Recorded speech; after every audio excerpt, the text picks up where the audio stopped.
Então, vamos começar nossa última aula do ano oficialmente. Nosso próximo encontro vai ser bem aula.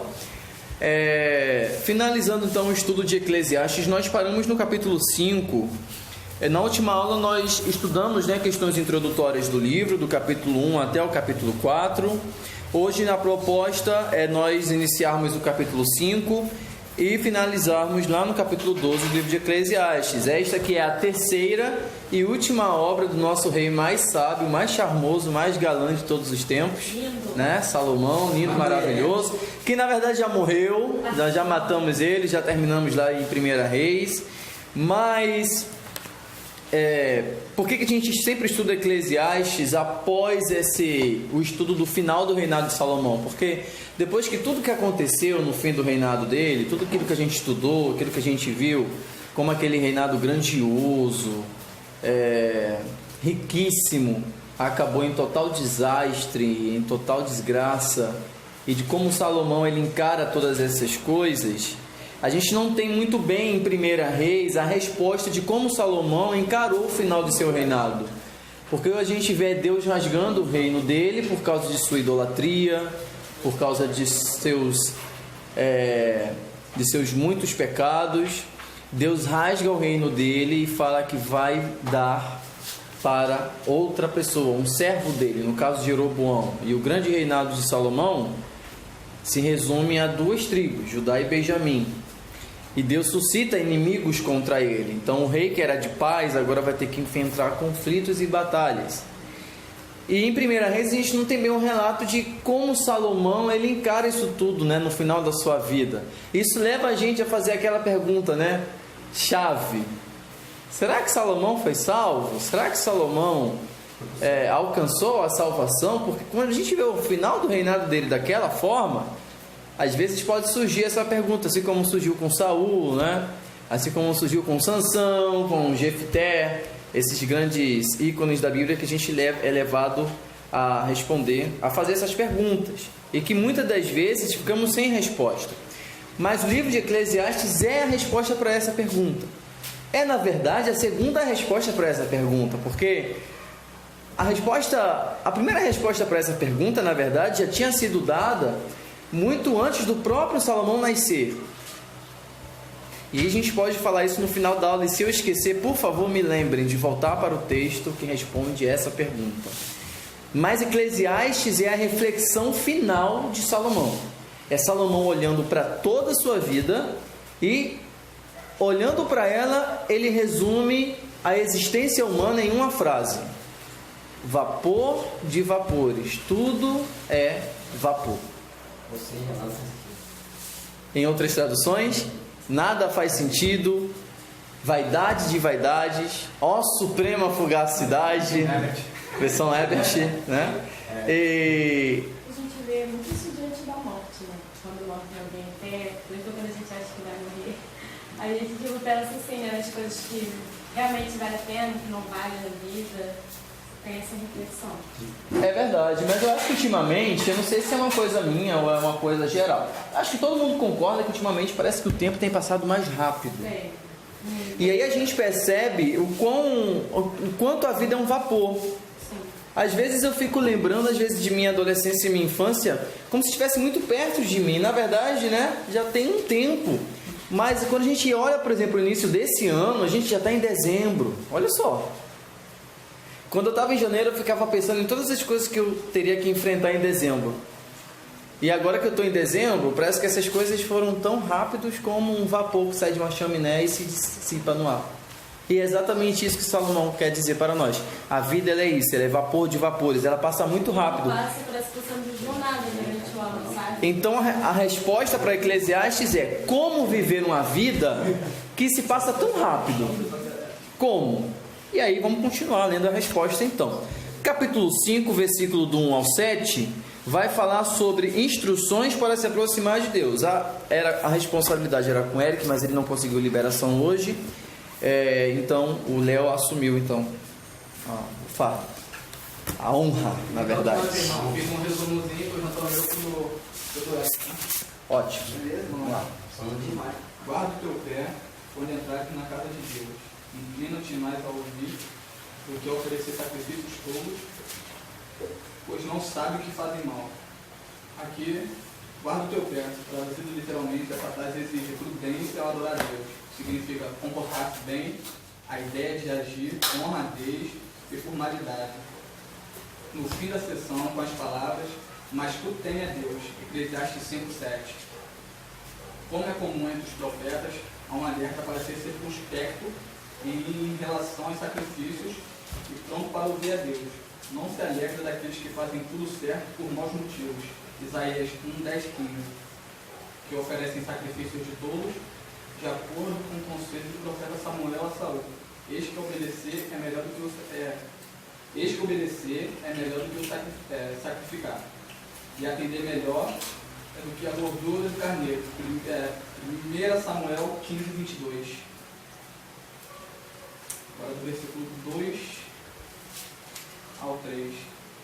Não te precipites com a tua boca, nem o teu coração.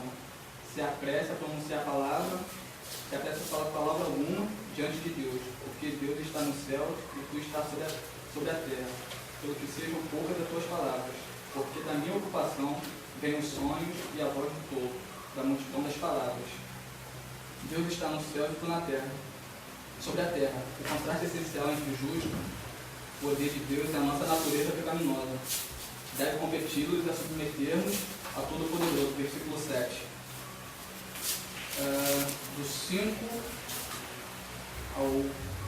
Do 4 ao 5. Quando a Deus fizeres algum voto, não tardes em cumpri-lo, porque não se agrada de todos que votares a pagá-lo. É isso mesmo? Isso, pagá-lo. Melhor que não votes do que votes e não peques, que não pagues. Aqui não se deve tentar subornar a Deus com um voto impensado. A primeira parte do versículo 4 é quase idêntica a Deuteronômio 23:21. Veja o exemplo posterior da mentira de Ananias e Safira. Atos 5:1-11. E também tem... Visto que nossa seria uma mentira a oferecer algo que não lhe ia fazer, e o voto ser confessado na frente do sacerdote, mensageiro de Deus. Mais tarde teria que se aproximar e dizer que fez o voto, e se enganou porque fez a promessa por descuido. Isto é que o versículo apresenta diz para não fazer, visto que acarretaria a ira de Deus, por causa do que seria dito, mentiras, promessas não cumpridas, voto quebrado, e acabar matando pelos erros cometidos. No versículo 6. Não consista que a tua boca faça pecar a tua carne, nem diga diante do anjo que foi eu, porque a razão se iraria a Deus contra a tua voz, de sorte que destruísse a obra de tuas mãos. Aqui o sacerdote profeta, o anjo dos anjos de Deus seria o anjo que ouviria as tais desculpas por votos não cumpridos. Ageu 1:13. E por último, no versículo 7, porque como na multidão dos sonhos há vaidades, assim também nas muitas palavras, mas tu teme a Deus. Temer a Deus, tema central do livro de Eclesiastes, não significa ter medo de Deus. Êxodo 20, versículo 2, significa ter reverência, admiração e fervor em resposta à sua glória. Para os escritores da leitura de sabedoria, Jó 1:1, Salmo 111, versículo 10, Provérbios 1, versículo 7. Temer a Deus significa obedecer a Ele corretamente, com genuína consagração. Amém. O versículo 7, ele resume bem qual é o principal passo para se aproximar de Deus, né? Começa pelo temor. E essa característica do temor, ela é central tanto nos provérbios como nos eclesiastes. Vocês repararam? A gente tem direto isso nos provérbios. O temor do Senhor é o princípio da sabedoria, né? E a gente tem aqui em Eclesiastes Salomão falando a mesma coisa. Sonhar demais é vaidade ou é inútil. assim como falar muito, em vez disso, tema a Deus. Ou seja, em vez de fazer promessas, barganhas, isso contrasta com a realidade que a gente tem hoje. Pessoas que se aproximam de Deus pela barganha. Eu me aproximo de Deus porque eu estou precisando de uma coisa. Eu me aproximo de Deus porque eu estou necessitando de algum bem material. É o que resume a pregação de muitas igrejas. Mas na verdade, o que deve nos levar a Deus é o temor e não a necessidade, não o sacrifício, como você citou os versículos. É melhor obedecer do que sacrificar, porque com Deus não se barganha, né? Porque afinal não temos nada para oferecer a Deus que Ele já não tem, só pecado. Do versículo 8, aí se estende capítulo 6 até o versículo 12, o pregador vai falar sobre as riquezas. E aí vai Próspera, fala das riquezas. Não é a Tereza nem a Luana, mas é outra Próspera. É pra ler tudo ou eu tenho que... Você obrigatoriamente tem que ler, mas aí você vai fazendo suas apresentações aí. Em alguma província, a opressão de pobres e governo em lugar de direito garantido, não te maravilha de semelhante caso, porque o que está alto tem acima de si outro mais alto que o expõe, e sobre este há ainda outros mais elevados que também expõem. O proveito da terra é para todos, até o rei se serve do pão. Quem ama o dinheiro jamais dele se farta, e quem ama a abundância nunca se farta da renda, também isto é vaidade. Onde os bens se multiplicam, também se multiplicam os que deles comem. Que mais proveito, pois, tem seus dons do que os bens com seus olhos? Doce é o sono do trabalhador, quer coma pouco, quer muito, mas a fartura do rico não o deixa dormir. Grave mal vive debaixo do sol, as riquezas que seus donos guardam para o próprio dono. E se tais riquezas se perdem por qualquer mar aventura, ao filho que gerou nada lhe fica na mão. Como saiu do ventre de sua mãe, assim lhe voltará, indo-se como veio, e do seu trabalho nada poderá levar consigo. Também isto é grave e mal. Precisamente como veio, assim ele vai. E que proveito lhe vem de haver trabalhado para o bem? Nas trevas, comeu em todos os seus dias, com muito enfado, com enfermidades e indignação.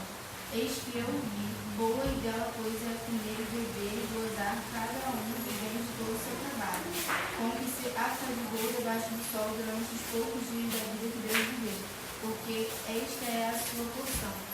Quando ao homem a quem Deus conferiu a riqueza do bem que lhe deu poder para eles comer, e receber a sua função e gozar o seu trabalho, isto é dom de Deus, porque não se lembrará muito dos dias da sua vida, porquanto Deus lhe enche o coração de alegria. Eu destaquei no versículo 9 e 10. Eu acho assim, que a Bíblia mostra que o mal em si não está no dinheiro, no amor ao dinheiro. Mas o mal está em perder a comunhão com Deus e passar a depositar a confiança nas riquezas. Eu destaquei o 12 também. O 12. Eu entendi que aquele que trabalha tem um sono bom porque o faz com honestidade. Aquele que é rico sempre quer mais, mesmo com muita fartura, ele sempre quer mais. No 19 e 20, diz que o homem que tem riquezas, bens e tal, foi Deus quem deu. Que nós não temos que colocar a riqueza acima de Deus, mas Deus acima de tudo. E que Ele sempre supera nossas necessidades de enxergar nosso coração sobre Ele. Agora você pode falar. Tá, amém. Mas ainda tem o 6. Ela não sabia não, mas é. Ela pensou que era só um versículo. Não, eu li só o 5, ele passou lá, é o 6 também. Do 6 ao 12. Tá, mas vamos lá, vamos por pausa. Olha só. O homem mais rico de todos os tempos, falando de riqueza. O que vocês esperam que ele fale? Que a riqueza é coisa ruim? Primeiro que mesmo se ele fosse pobre, ele não seria idiota a ponto de dizer que a riqueza e dinheiro são coisas ruins. A gente tem um mal, como cristãos, de generalizar e às vezes deturpar o que está escrito na Bíblia. A Bíblia não fala mal do dinheiro, em nenhuma ocasião. Muito pelo contrário, o dinheiro ele serve até para a manutenção e obra na casa de Deus, ou seja, no templo. E Deus estabelece o dízimo E o dízimo, de certa forma, também é pelo dinheiro. O que a gente demoniza tanto dinheiro? A gente vai para o versículo que a Maria Clara citou de Jesus, que fala que o amor ao dinheiro é a raiz de todos os males. Mas veja, a questão chave não está no dinheiro, está no amor. Semana retrasada, quando nós falamos sobre o declínio de Salomão, a gente falou sobre o que originou o declínio de Salomão. E vocês lembram o que foi?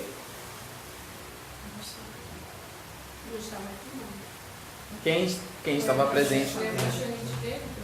A paixonite dele pelas mulheres. Aí pessoas falam, foram as mulheres que fizeram Salomão pecar. Não, mas espera aí, antes das mulheres teve uma coisa: o amor que ele sentiu por essas mulheres. Então está a chave. Salomão se perdeu por causa de um sentimento. Ele foi deixado levar por esse sentimento. Esse sentimento ele direcionou para coisas erradas, ou seja, mulheres idólatras que perverteram o coração dele. Então uma coisa foi acarretando em outra. Quando Jesus fala que o amor ao dinheiro é a raiz dos males, significa que quando nós direcionamos o nosso maior sentimento a uma coisa tão passageira e vil, é aí que se torna a origem de todos os nossos pecados. E Jesus está falando nisso numa sociedade pré-capitalista, numa sociedade em que o dinheiro movimenta as pessoas. Uma pessoa sem dinheiro, uma pessoa consegue viver? O próprio autor de Eclesiastes vai falar isso mais à frente. Ninguém consegue viver sem o dinheiro. Ninguém consegue viver. É fundamental na nossa vida. Agora, a riqueza, nós temos que ter em mente, ela é dada por Deus. Ele chama de tragédia porque Deus dá a níveis diferentes para pessoas diferentes. Ele não dá igual para todo mundo. E ele não explica por que ele faz isso. Por isso que Salomão diz que vi ainda um grande problema debaixo do sol. A alguns Deus dá muito e a outros Deus dá pouco. E isso não faz sentido. Exatamente. Deus escolheu dar muito para Luana e Teresa e para nós. Você estava viajando no mesmo período que a gente também estava. Eu só fui ali. Isso aí é aquele ditado, né? Meu irmão que nunca está satisfeito. Não, é que a gente quer ir A diferença de Unamá e ir pra Santa Catarina. Não, outra coisa, Fernanda, você parou em algum outro lugar na sua volta? Não, eu só fui ver meu irmão. Pode falar, você queria falar. Até me desconcentrar. É porque é tanta riqueza aqui, né, que a gente... A questão de falar mal, né? Ele não, assim, eu não vejo como essa questão de falar mal da riqueza, das coisas que ele possuiu, as coisas boas que ele viveu. Mas ele notou o que realmente, de fato, a gente dá tanta importância. E ele viu que no final, na minha conclusão, tá? Aquilo que ele tinha, que era o luxo, aquilo que ele vivia, não era realmente mais importante da vida. Poderia ser algo bom, mas que não deveria, como você falou, não dar amor ao dinheiro, às riquezas. A gente não tem que dar a importância mais do que é devida. Nós temos que dar a importância que deve ser dada, mas não nada além. A questão-chave, moderação. Moderação, questão-chave de tudo, exatamente. Ele dá importância para tudo que deve receber importância na vida, mas ele sempre nos ensina, exato, é o que ele vai dizer no versículo 11: de que serve a riqueza, senão para vê-la escapar entre nossos dedos? Porque uma hora a gente tem muito, outra hora a gente tem pouco. No início do mês a gente está uma coisa, no final do mês a gente está outra. A gente recebe, mas não pagar as contas. Exatamente, você vê quão passageiro é essa questão. E aí no capítulo 6 ele vai continuar. E aí eu vou fazer a leitura. Capítulo 6, versículo 1. Vi debaixo do sol outra grande tragédia que pesa sobre a humanidade. Deus concede a alguns, como Luana e Teresa, muita riqueza, honra e tudo o que desejam, mas não lhes dá a oportunidade de usufruir disso. Na ocasião delas, ele dá a oportunidade. Claro, muita oportunidade. Elas morrem e outras acabam usufruindo de todas essas coisas. Isso também não faz sentido, é uma verdadeira desgraça. Ele falando, pessoas que acumulam muita riqueza, mas não têm oportunidade de viver essas riquezas, de aproveitar. Pessoas que trabalham direto. Eu conheço, em frente eu trabalhei, tinha um americano, que tem nome, ele abre a loja dele todos os dias, de domingo a domingo. todos os filhos. Não passeia, Não passeia, não. Quem vai usufruir? Vai ser os filhos. E às vezes Exato. os filhos recebem aquilo e nem dá valor. E ele fala Exatamente. justamente isso, né? Que às vezes você vai trabalhar tanto, ele deu tanto, era tão sábio. E para quem vai ficar toda essa... Para os outros que vão vir, talvez nem aproveitem tanto quanto ele... Era que nem aquele barbeiro lá na Porto que abria às 6 horas da manhã, um salão de beleza. Quem é que vai cortar a cabeça às 6 horas da manhã, gente? Pelo amor de Deus. O cara cedinho, o cara tava lá em frente ao salão dele aberto lá. Hoje em dia, antigamente não, mas hoje em dia... Nossa, é demais, cara. Mas vamos lá, mas não faz sentido. Versículo 3. Eu acho esse versículo excelente. Olha o que Salomão vai dizer no versículo 3. Um homem pode ter 100 filhos e viver muitos anos. Se, porém, não encontrar satisfação alguma na vida e não tiver nem mesmo enterro digno, teria sido melhor que houvesse nascido morto. Em algumas traduções diz que um aborto é melhor do que ele. Então veja só, do que vale a vida, se não para aproveitar cada instante de felicidade e alegria que pode ser proporcionada para nós. E aí ele usa a metáfora dos filhos, né? Porque ter filhos, para a época, era o maior bem que você podia deixar, eram os filhos. Né? Então, quantos mais filhos você deixar, melhor. Mas ele vai falar, o homem pode deixar 100 filhos, mas se ele não aproveitar a vida dele, e no enterro dele, ele não ser prestigiado por pessoas que o amam, é melhor que ele tivesse nascido morto. Porque para nada serviu a vida dele debaixo do sol, não serviu para nada. digno, tá? Sempre primeiro. A gente vai cantar Amazing Grace. Ai, tá. A Luana vai cantar estilo Hillsong. Pode comer. Tá? Veja, versículo 4. Pois assim seu nascimento teria sido inútil e ele teria desaparecido na escuridão. Não teria recebido sequer um nome e jamais teria sido visto o sol, nem saberia de sua existência. E, no entanto, teria desfrutado mais paz que se houvesse crescido e se tornado um homem feliz. Mesmo que vivesse 2000 anos, não acharia contentamento. E visto que deve morrer como todos os outros, de que adiantaria viver então 2000 anos? Todos passam a vida se esforçando para ver o que comer, mas nunca parece suficiente. Será então que o sábio tem alguma vantagem sobre o tolo? O pobre ganha algo por saber como agir diante dos outros? Versículo 9. Aproveite o que você tem em vez de desejar o que não tem.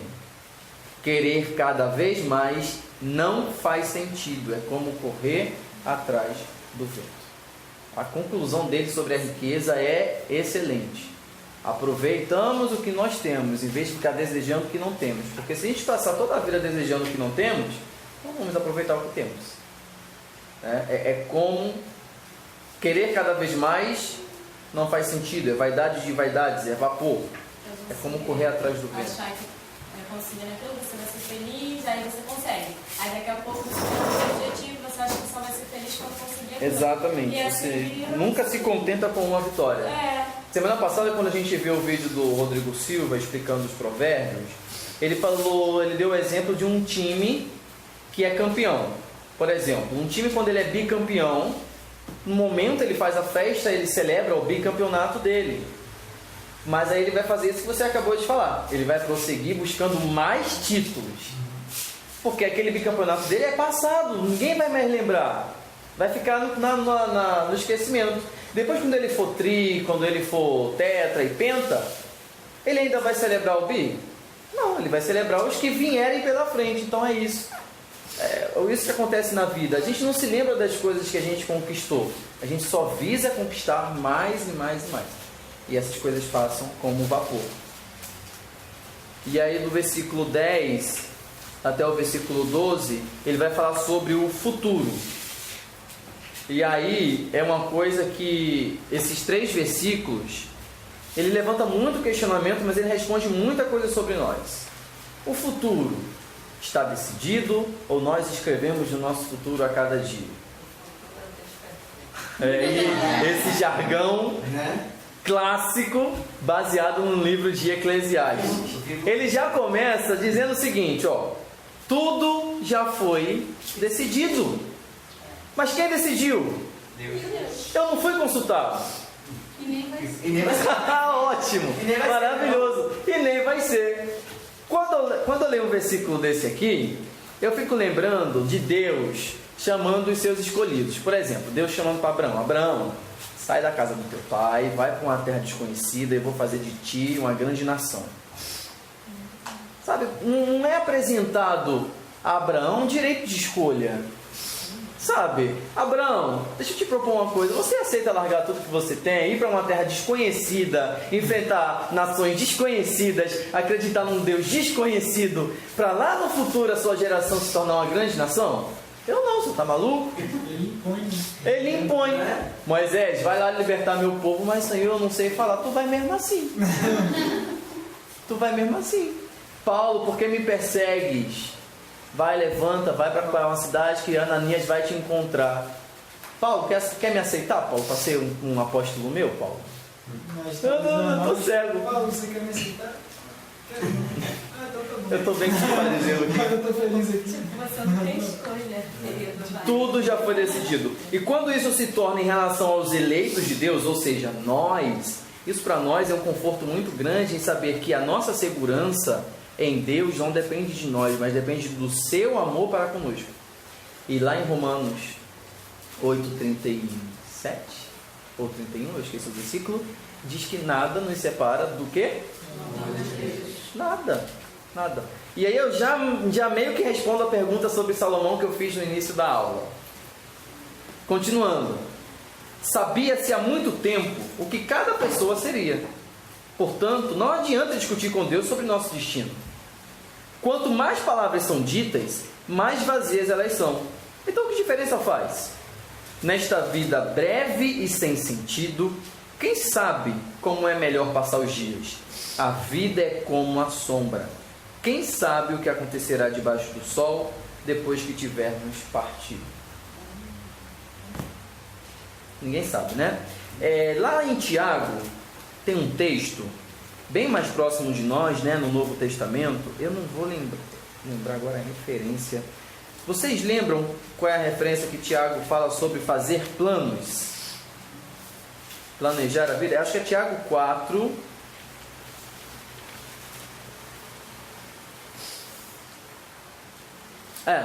Tiago 4, abram aí. Tiago 4, versículo 13. Mas Tiago, como a gente está falando sobre a vida ser um vapor, a vida ser essa coisa passageira, olha o que Tiago vai dizer no capítulo 4, versículo 13. Prestem atenção, vocês que dizem: hoje ou amanhã iremos a determinada cidade e ficaremos lá 1 ano. Negociaremos ali e teremos lucro. Como sabem o que será de sua vida amanhã? A vida é como a névoa ao amanhecer. Aparece por um pouco e logo se dissipa.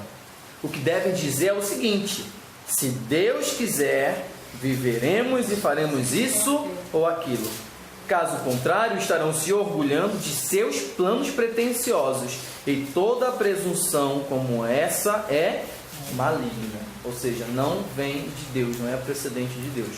Então, ainda mais nós que sabemos que a nossa vida pertence a Deus, tudo que fazemos, planejamos e sonhamos deve ser primeiramente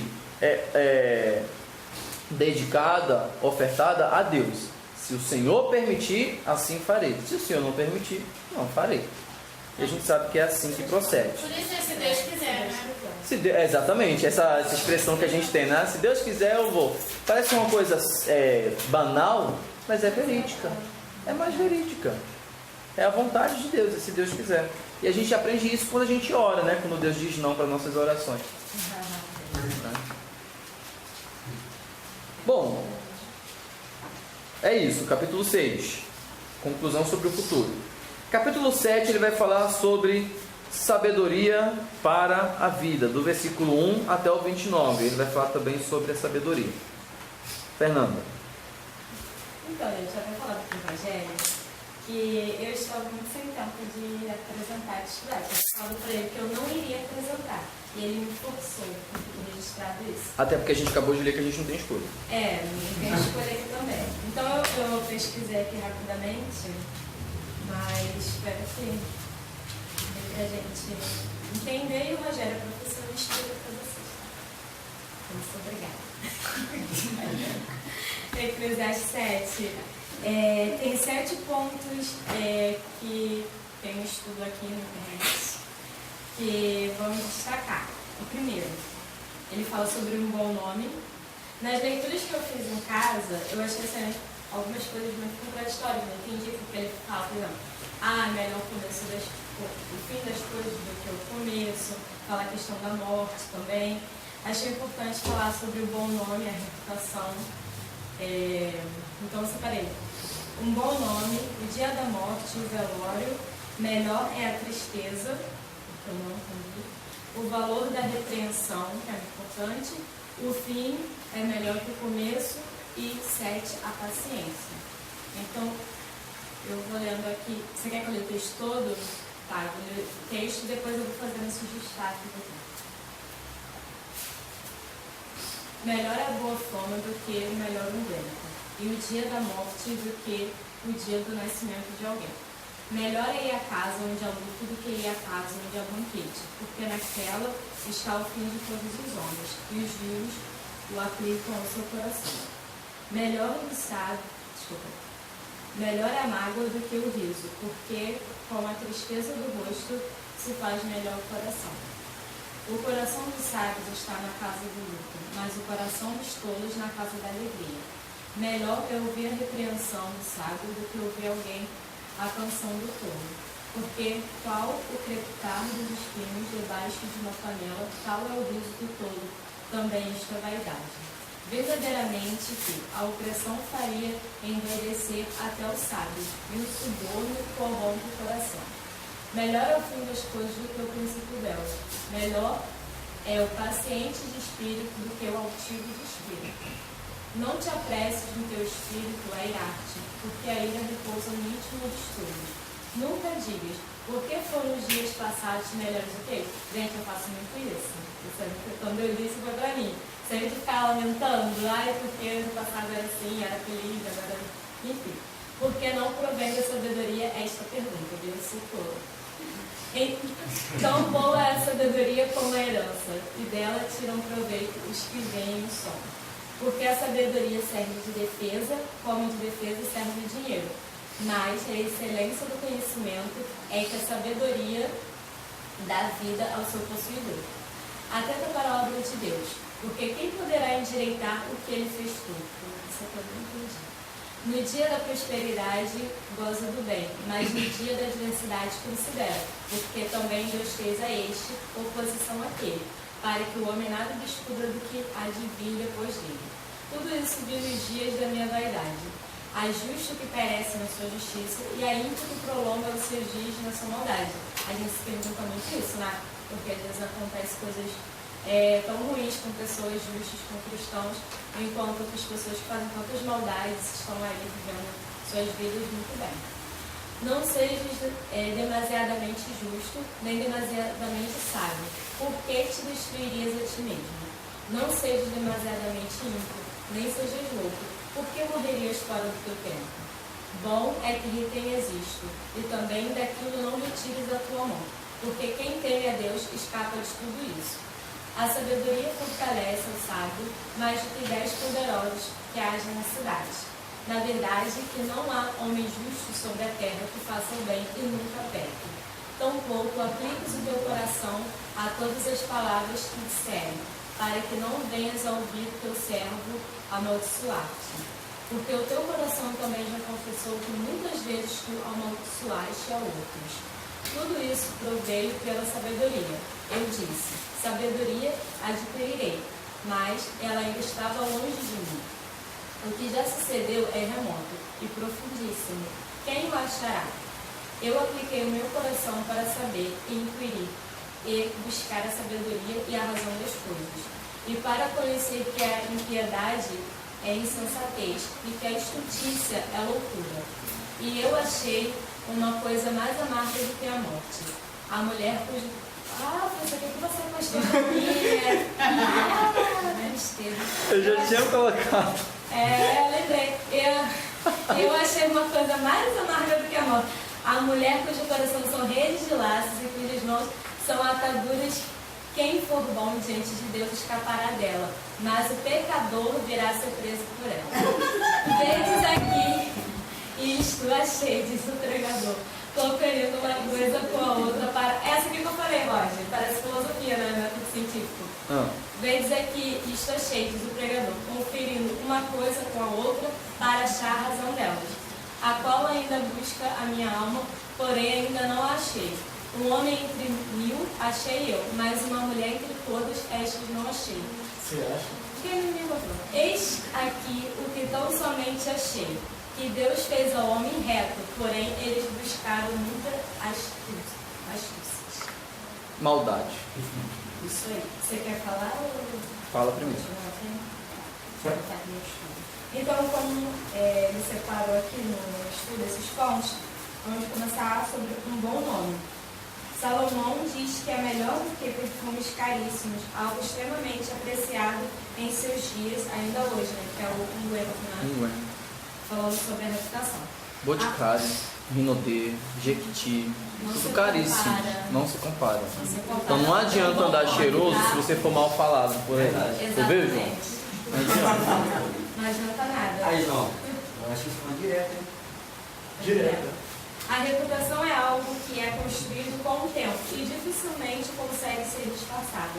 Por exemplo, a fama de Jesus corria por toda a Palestina como alguém que era mestre vindo da parte de Deus. Mesmo os fariseus mais sensatos reconheceram isso, como Nicodemos e José de Arimateia. Esteja atento ao que falam sobre você, porque o crente é um representante de Deus na terra. Nossa. O dia da morte. Para Salomão, a morte significa o fim de toda tristeza, cansaço e aflição causados pela vida. Devemos lembrar que ele não tinha revelação da glória de Deus em Cristo e o conhecimento da eternidade não era tão amplo quanto hoje, certo? Certamente. Porém, este não deixa de ser um dia precioso para o cristão, pois marca o fim da carreira aqui na terra e o encontro definitivo com Jesus na glória. Faz uma pausa aí. Eu acho que essa questão da morte, Salomão fala, né? É melhor o dia da morte do que o dia do nascimento. Ele fala isso tendo em vista as adversidades da vida. Então a morte é como se fosse o alívio de todas essas coisas. É uma pensão depressiva e suicida. Por isso que o Eclesiastes é tido por alguns como literatura pessimista. Porque a vida ela só vai ter coisas ruins. Mas não é isso bem que ele está querendo dizer. A vida tem coisas boas. A diferença é quem sabe aproveitar as coisas boas e quem não sabe. Mas ainda assim, tendo as coisas boas, a gente tem muita aflição e tristeza nessa vida. Então, se libertar dessas coisas, só a morte pode fazer isso. Então, por isso que ele diz que é melhor a morte do que o nascimento. Porque quem não nasceu, não sabe o que vai enfrentar nessa vida. Mas quem já está vivo, sabe. Trazendo para a ótica cristã, é muito melhor o dia da morte do que o dia do nascimento. Que a morte nos põe em contato direto com o nosso Criador. Cristo falou disso. É necessário morrer para vivermos. Isso no simbolismo da vida cristã, através do batismo. Isso fisicamente também. É necessário morrermos para termos acesso ao reino. Então, quando morre um justo, na verdade, não tem que haver pranto. Tem que haver gozo, alegria, né?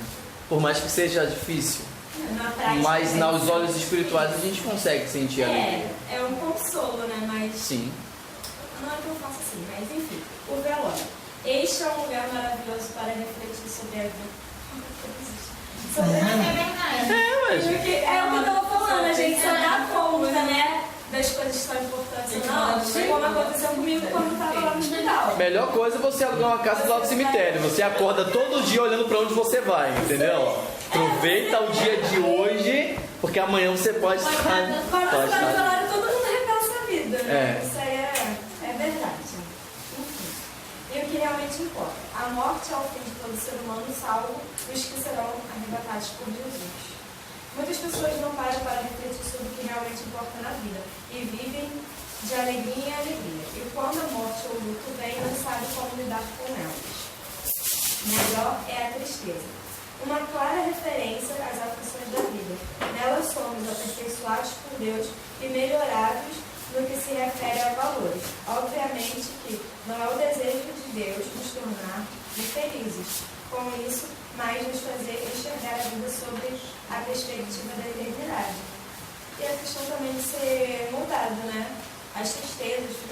passa faz parte do propósito de Deus trabalhando na nossa vida. Com certeza. No nosso molde como cristão, como pessoa. Ele diz isso no versículo 14, né? Reconheça que tanto a prosperidade como os tempos difíceis vêm de Deus, De Deus. né? De que nada é garantido. A gente só consegue lembrar de um personagem na Bíblia, né? Quando lê isso.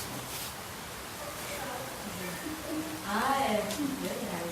E ele foi sábio em reconhecer que veio de Deus, porque veja que coisa interessante, né? Talvez outra pessoa, mesmo a gente tendo o plano por trás das coisas que estavam acontecendo, a gente sabe que Satanás tirou tudo dele, mas Jó fala, não, foi Deus quem tirou. Foi Satanás, foi Deus.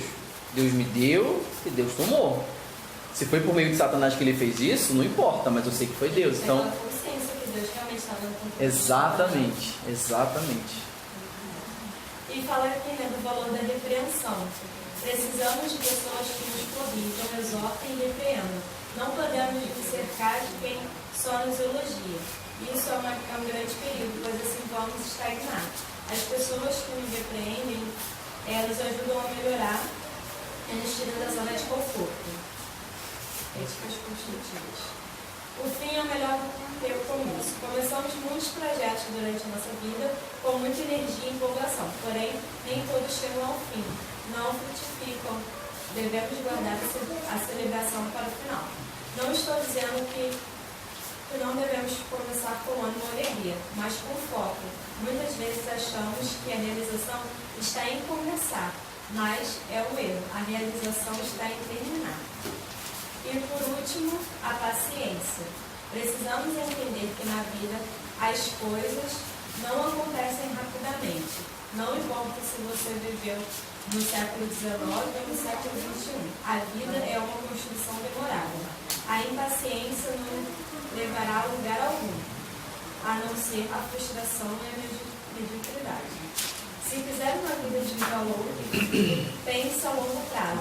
Estude e aprenda o máximo que puder. Observe a vida de outras pessoas na área que deseja crescer.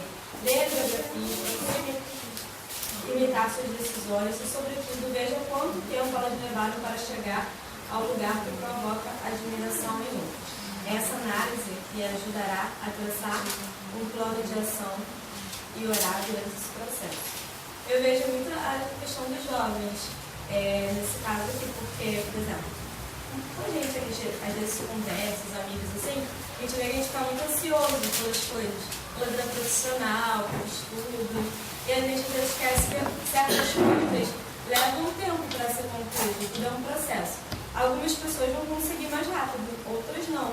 Não significa que você vai chegar, que você não vai chegar ao seu foco, né? Mas às vezes a gente se desespera muito, deixa a ansiedade tomar conta do nosso coração e esquece que primeiro Deus está ali no controle e que tudo precisa de um tempo, até às vezes você está preparado para ter aquilo, para alcançar aquilo. Verdade. Isso. Obrigado. Eu só quero continuar no mesmo texto dela, o versículo 26, onde ele fala sobre a mulher mais amarga do que a morte. Descobri que a mulher sedutora é mais amarga que a morte. Veja, sua paixão é um laço e suas mãos são correntes. Quem agrada a Deus escapará dela, mas o pecador será pego em sua armadilha. Por que Salomão faz essa reflexão? Porque ele foi um pecador preso pelos lábios das mulheres. É isso, ninguém melhor para falar do que o próprio. É a reflexão que ele faz no final da sua vida. E ele lamenta tanto que ele diz que é mais amargo até do que a morte, né? E a conclusão que ele chega depois disso tudo, ele fala assim: entre 1000 homens encontro um sábio, mas entre as mulheres não achei uma sequer. Ele não está dizendo, logicamente, que não existem mulheres sábias. Ele não está dizendo que as mulheres são todas e os homens são sábios. Não é isso. Isso é uma interpretação erradíssima e equivocadíssima desse texto. Mas tendo em mente a vida de Salomão, como nós estudamos, isso se aplica certamente. Salomão teve 1000, e entre essas 1000, ele não encontrou nenhuma, porque foram elas que perverteram o coração de Salomão para o pecado. Então veja, aí, será que ele não procurou direito? Pode ter sido.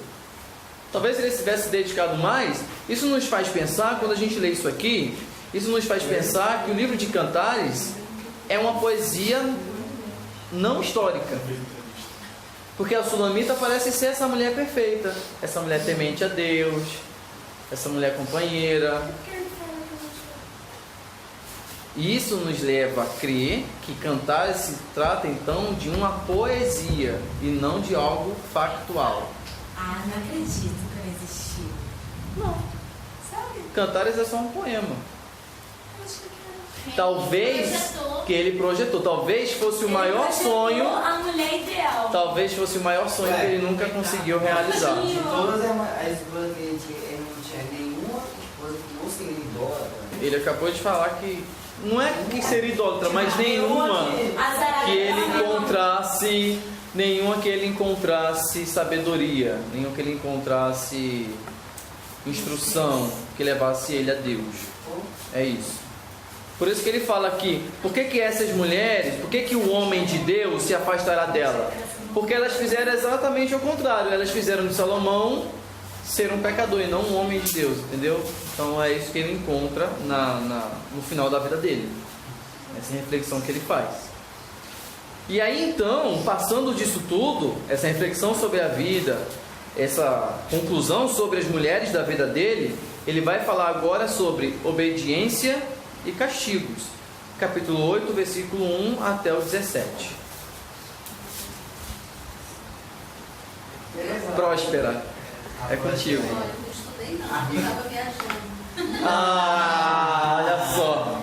Mas você joga na cara, né? Gente, é uma ousadia, né? Falando sério, gente, eu vi hoje esse negócio, né? Eu vou tentar. Eu tava aproveitando a riqueza que Deus me deu, aí eu tenho que responder estudar. isso.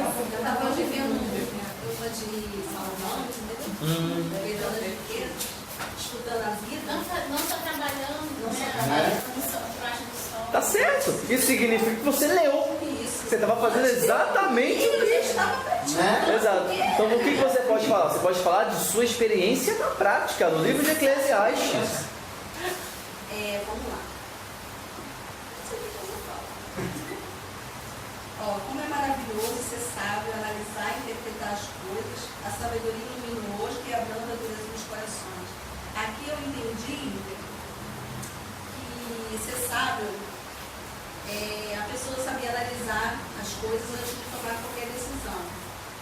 Primeiramente, ser sábio, eu acho que em relação à Bíblia, quando você examina a Bíblia, lê, né, e busca sabedoria, você não é enganado por ninguém, entendeu? Você já tem conhecimento. E outra coisa também é você saber lidar com o dia a dia da vida. Tem pessoas que se desesperam, entendeu? Não pensam, não analisam a situação para depois tomar uma decisão. Isso também eu acredito que seja ser uma pessoa sábia. E obediência ao rei. Aqui, eu acredito que obediência ao rei, obedeça ao rei como jurou a Deus que faria. Não procure evitar seu dever, nem se junte aos que tratam mal, pois o rei faz o que bem entende. Nós temos que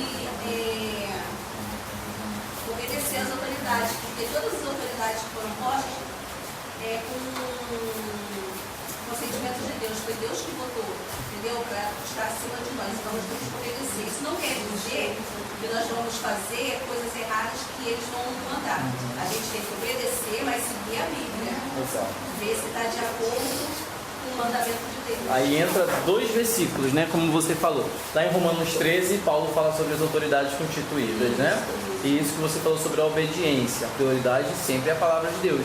Quando Pedro está diante do Sinédrio, ele fala, mais importa agradar a Deus do que ao homem. E também, eu estava lendo também sobre Daniel. Daniel foi um homem. Isso, perfeito. Ele, quando ofereceram os manjares do rei, ele perguntou se podia comer legumes. Entendeu? Ele não falou que era comer legumes, ele perguntou primeiro.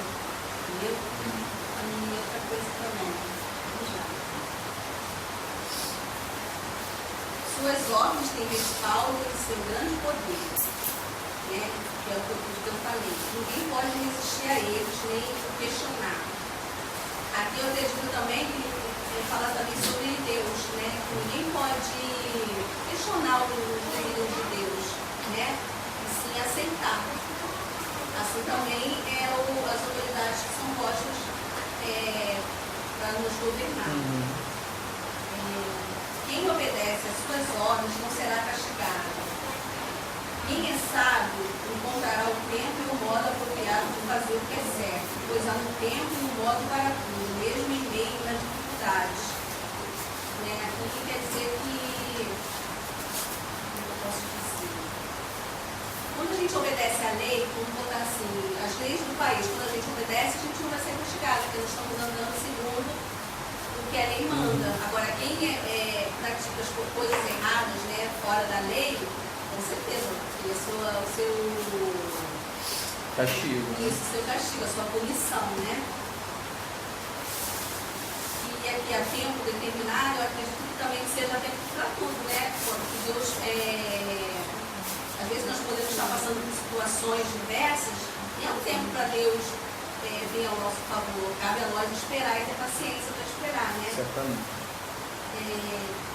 Aliás, como é possível evitar o que não se sabe? O que acontecerá? Ninguém pode impedir o próprio espírito de partir. Ninguém é capaz de evitar o dia de sua morte.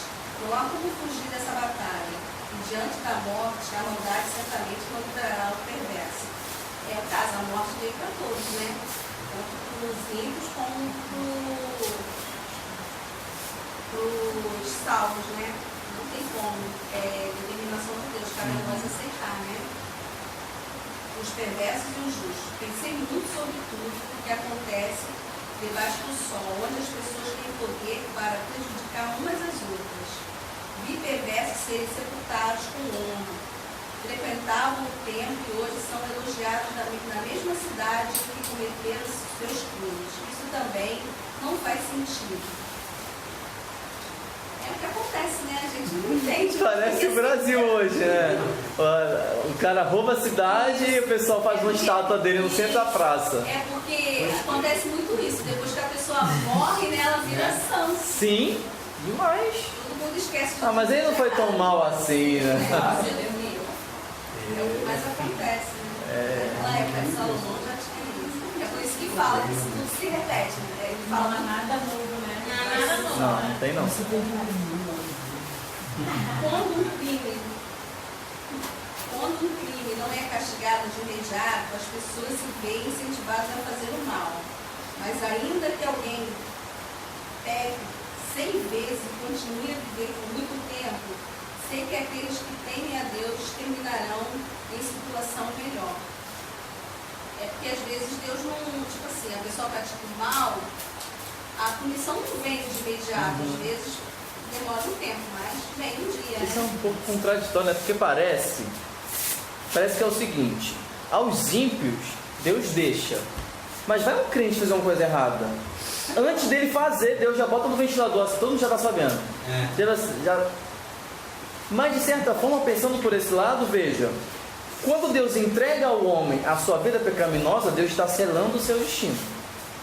Mas quando Deus repreende aquele que erra, Deus está evitando a punição daquilo. Acho que Romanos 1 fala sobre isso, que ele entrega os homens à própria cobiça dele, né?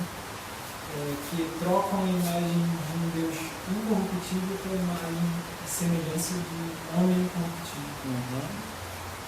E aí a gente sempre acha, né, que parece que o crime então compensa. Porque às vezes os criminosos têm uma vida tão longa, uma vida tão de riqueza, e parece que eles não são punidos. Só parece. Enquanto um justo, uma pessoa que é pobre, sofre tanto e às vezes não consegue alcançar tamanha honra. Mas ele faz a conclusão, né? Sei que os que temem em Deus Seus dias, né? terminarão melhor. Isso. Seus dias como sombra da noite não se prolongarão. Aqui falando sobre os perversos. Sobre os perversos, exatamente. Há uma coisa que não faz sentido em nosso mundo. Nesta vida, justos muitas vezes são tratados como se fossem perversos e perversos como se fossem justos. Isso não faz sentido algum. Faz mesmo não. Não faz. Não tem nem explicação. Não faz. Cabe a nós aceitar, né? Assim, aceitar no sentido, essa questão, a aceitação, ela é mais no sentido de que isso nunca vai mudar. A gente sabe, porque o pecado é abundante sobre o mundo. Mas isso não significa que a gente tem que se conformar com essas situações de, por exemplo, quando nós nos deparamos com situações de injustiças, a vida é assim, então não vou defender o justo. Não, nós somos justos, temos que defender a causa dos justos. Foi ontem, eu não sei se foi ontem ou antes de ontem, eu estava vendo uma reportagem no Jornal da Record, não sei se vocês viram também, um rapaz que ele foi preso por ter sido acusado de dar uma facada em um cara que ele foi ajudar. Ele estava lá ajudando um cara que estava bêbado, e aí outra pessoa chegou e deu uma facada no cara e começou a falar para todo mundo que foi aquele que estava ajudando. E as pessoas lincharam ele ali e ele foi preso. Aí uma perita, né, examinou os vídeos de segurança, analisou toda aquela situação e pelo trabalho dela ela conseguiu inocentar o inocente, o justo. Então é isso que a gente pensa. Imagine se todos, o júri, o juiz, aceitasse aquela condenação. Imagina se essa perita não tivesse se incomodado com aquilo, não tivesse tido o posicionamento dela de não aceitar essa injustiça. Aí é que entra o papel do justo nessa sociedade corrupta. A gente tem que defender os justos, não é porque o nosso sistema é corrupto que a gente vai ficar de mãos atadas, né? Jesus foi condenado por um tribunal corrupto. A causa de Cristo foi corrupta. Teve o seu fim, mas teve aqueles que defenderam Cristo, teve aqueles que acusaram Cristo, não é? Teve aqueles que negaram Cristo na hora. Mas também, Rogério, por outro lado, assim, eu digo assim, às vezes você vem fazendo faculdade, se dando bem, ficando rico, entendeu? E às vezes a pessoa que serve a Deus, isso não acontece o mesmo. Eu penso assim, a gente tem que ver que isso é a vontade de Deus. Claro. Entendeu? Nós temos que, cabe a nós aceitar. Claro. Quer ver uma coisa, Tereza? Às vezes tem uma prova na faculdade. A gente vai falar, não, eu devo. O ímpio estuda, o crente não estuda porque ele tem fé em Deus. Aí depois ele culpa a Deus porque ele tirou nota ruim. Você dá para levar a sério um crente desse? Não dá. Deus, ele é bom. Mas em certas questões, Deus, ele é meritocrático. Você tem que fazer para ver. Se o ímpio estudou, a prova dele vai ser de acordo com o mérito dele. Se o crente pode ser um crentão, não estudou, ué. Aí na hora Não vai ter revelação. eu tenho um aluno que toda prova minha, eu acho que ele fazia isso em prova de todos. Dia de prova, o teste, pegava o texto deles dentro da bolsa, amarrava na mão assim, caneta e vamos lá. Ele só fazia avaliação com o texto dele amarrado na mão assim. Era o ato de fé dele, né? Não sei se ele acha que ia surtir algum efeito, né? Eu, como professor, não disse nada, claro, respeitando a crença de cada um, né? Mas eu fico pensando, né? Ele tem essa crença dele, mas tem muito crente também que acha que seu desempenho é de acordo com a sua oração. Mas é a nota dele, era boa. Mais ou menos. Mas passou, não está recuperação não, passou. Arrumar um texto também. Inclusive, olha que interessante, inclusive nessa última prova, ele tirou a nota mais alta da turma e não estava usando o texto. Aí, ó. A estatística. Eu reparei isso, não estava usando. Porque estava dentro do coração dele. Né? Acho que estudou, hein? Eu achei. Agora um versículo aqui que tem a ver comigo. Pode ler. Recomendo, portanto, que as pessoas aproveitem a vida. Só. Pois a melhor coisa a fazer neste mundo é comer, beber e alegrar-se. Eita! Assim terão algo que os acompanhe em todo o árduo trabalho que Deus lhe dê debaixo do sol. Glória a Deus! Eu recebo! Recebo! Eu recebo! Dizendo que nós temos que aproveitar, né? A vida é um sopro, então nós temos que aproveitar cada momento. Tem pessoas que só vivem para trabalhar, outras que só vivem para reclamar, né? Amargurar. Então nós temos que olhar a nossa vida e captar as coisas boas que nós temos, né? E aproveitar cada momento com amigos, com a família, entendeu? Enquanto estiver trabalhando também, durante o trabalho, tem momentos felizes no nosso trabalho também. Exato. Né? Salomão até fala isso, que nós temos que encontrar o prazer em nosso trabalho. Imagina você viver a vida trabalhando em algo que não gosta. Com certeza. A dona de casa também em casa, agora estamos vendo essa experiência. Nós temos que tirar bons momentos também enquanto estamos em casa. Temos que lavar uma louça, ouvir um louvor, Dormir de tarde. dormir à tarde, pode descansar um pouquinho. Viajar em qualquer semana. Viajar fora de época? Não tem dia certo para Na volta, ao invés de voltar pra casa, pode voltar e ir para Faz um outro lugar. desvio? Faz um também? desvio. Não, falando sério, nós temos que tirar Tá certo, tá certíssima. em todos os momentos. Nós temos alegria. E não ficar pensando no dia de E amanhã. não deixar passar as oportunidades. Não passa, aproveita mesmo, aproveita cada momento, aproveita a família. E achar que a grama do vizinho é mais. É mais verde porque não é. Se você atravessar o cercado, e olhar do outro lado, a tua grama é tão verde quanto a dele.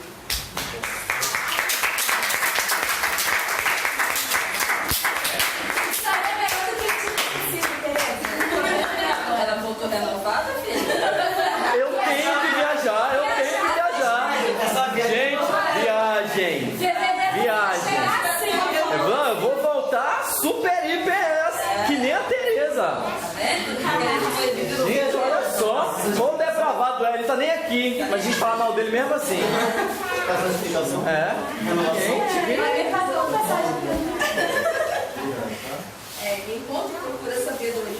Enquanto procurava sabedoria e observava os fardos pesados que as pessoas carregavam aqui na terra, vi que dia e noite sua atividade não cessa. Percebi que ninguém é capaz de descobrir tudo que Deus faz debaixo do sol. Nem mesmo os mais sábios conseguem compreender tudo, embora afirmem o contrário. Ninguém consegue, né? Ninguém explica, né? Ninguém explica Deus. Essa é a realidade. Ninguém explica. Verdade. E você não preparou nada, né? Você tá metida, hein, Tereza? Você tá metida, né? Porque eu era muito tímida, eu não conseguia falar. Ô, Eu Rogério, sou, gente. Exato. Não preparou não. Eu tô aqui. Preparou não. não preparou nada, não?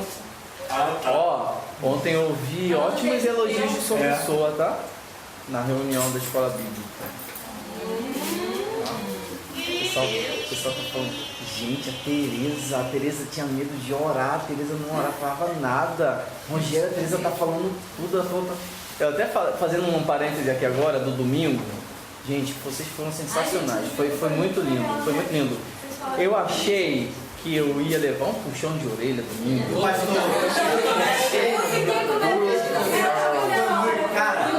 Meu Deus, olha, a gente recebeu a oportunidade 8 horas, sabe o que a gente entregou? 8h30. Era 8h25, quase 8h30. Ele pegou a palavra, era 8h40 que eu vi no celular. Eu vou morrer hoje. É hoje que eu sou morto nessa igreja. Porque no dia dos testemunhos ele falou, lembra? Eu e a Tereza e o Léo. Você não tem? Ele falou. Tô gravando. Não tem problema. Não, mas assim, eu até conversei, eu falei pra Imaculada, eu até queria pedir desculpa pra você por causa do... Eu não sabia que a gente ia se estender desse jeito, mas aí ela falou... Foi a obra do Espírito Santo. Não, ela falou, Rogério...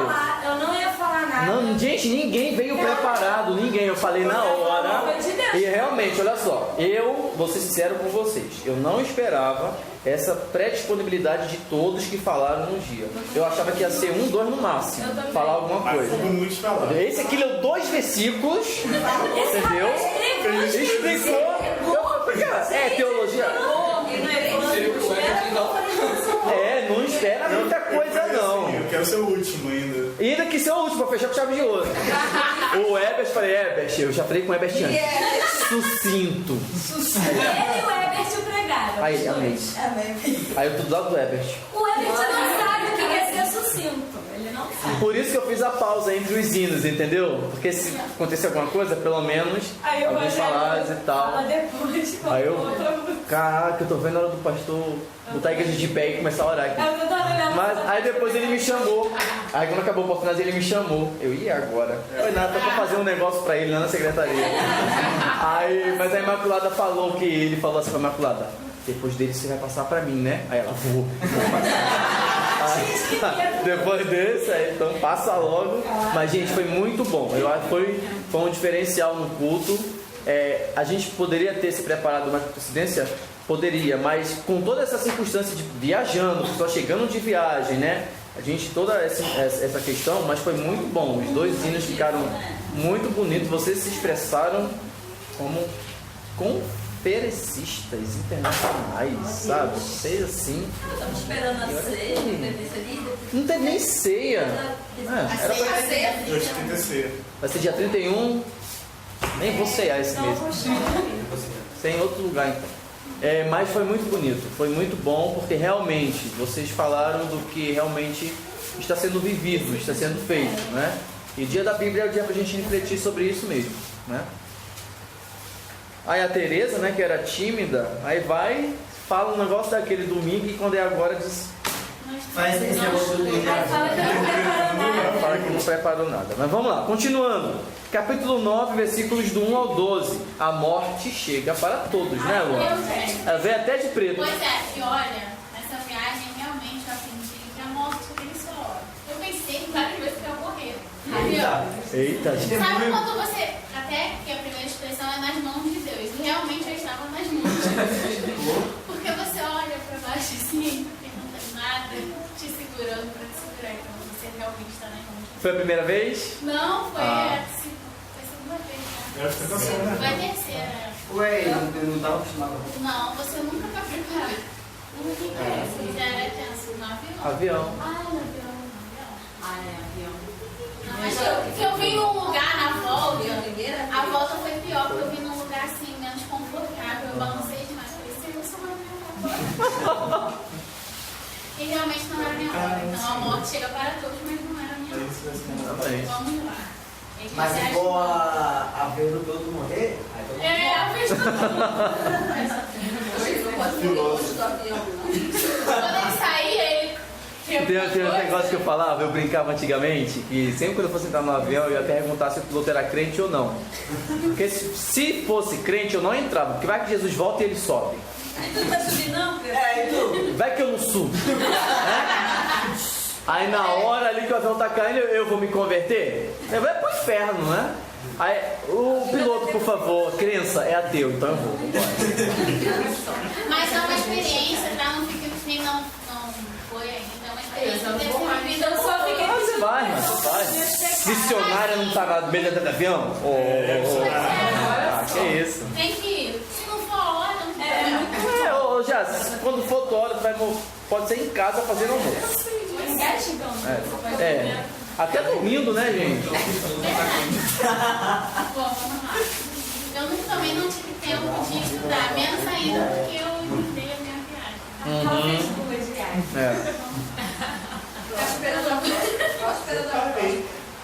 Deveras, todas estas coisas considerei no meu coração, para declarar tudo isto, que os justos e os sábios e as suas obras estão nas mãos de Deus. E também o homem não conhece nem o amor nem o ódio. Tudo passa perante ele. Também tem uma explicação aqui. A expressão nas mãos de Deus significa sob o controle e em posse de Deus. Logo, ao entender que o Senhor tem o domínio sobre tudo. O autor de Eclesiastes constatou também que o homem não conhece nem o amor nem o ódio. O emprego destes termos em destaque se deve ao fato de que em hebraico, às vezes, dois antônimos juntos podem significar ambos. Os vocábulos amor e ódio são melhor interpretados como nomes que designam a graça e o repúdio da parte de Deus. Tudo sucede igualmente a todos. O mesmo sucede ao justo e ao ímpio, ao bom e ao puro, como ao impuro. Assim ao que sacrifica como ao que não sacrifica. Assim ao bom como ao pecador, ao que jura como ao que tem o juramento. Este é o mal que é entre tudo quanto se faz debaixo do sol. A todos sucede o mesmo. E que também o coração dos filhos dos homens está cheio de maldade. E que há desvarios no seu coração enquanto vivem. E depois se vão aos mortos. Algumas versões, como a NVI, traduzem o verbo sucede como destino. Mas nesta passagem não há qualquer insinuação do poder do destino em que algumas pessoas não tiveram de acreditar. A palavra simplesmente se refere ao desfecho da vida determinado por Deus. É o que a gente estava falando, né? Se a gente está no avião e o piloto é crente ou não é, se chegar a hora dele, eu simplesmente não. Vai chegar a minha vez de qualquer maneira. Então, está nas mãos de Deus. programado, né? É programado. Todo mundo. Ora, para aquele que está entre os vivos há esperança, porque é melhor o cão vivo do que o leão morto. Neste versículo, Salomão entrega um provérbio que diz que uma criatura humilde e viva é preferível a uma criatura exaltada morta.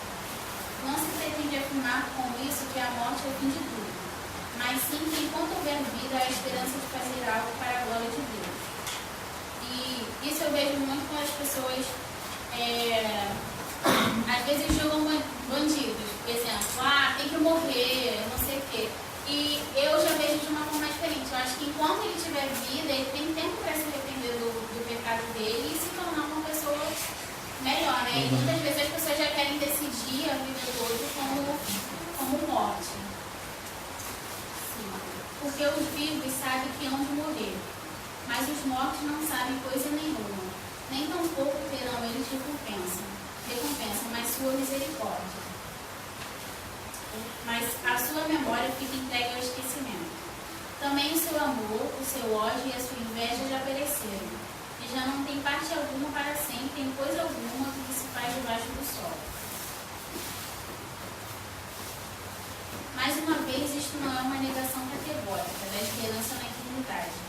O autor se limita a expor o que pode ser compreendido estritamente do ponto de vista humano debaixo do sol. A mensagem do pregador parece ser a mesma do Evangelho de João.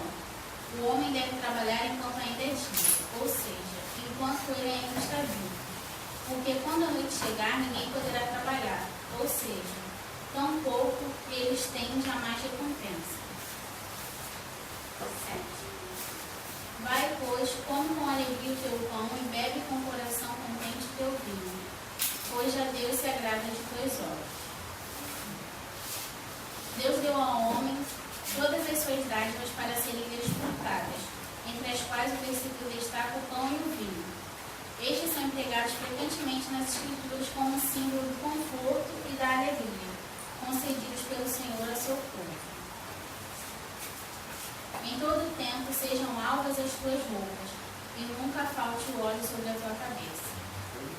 Goza a vida com a mulher que amas, todos os dias da tua vida vã, os quais Deus te deu debaixo do sol, todos os dias da tua vaidade, porque esta é a tua porção nesta vida e do teu trabalho que fizeste debaixo do sol.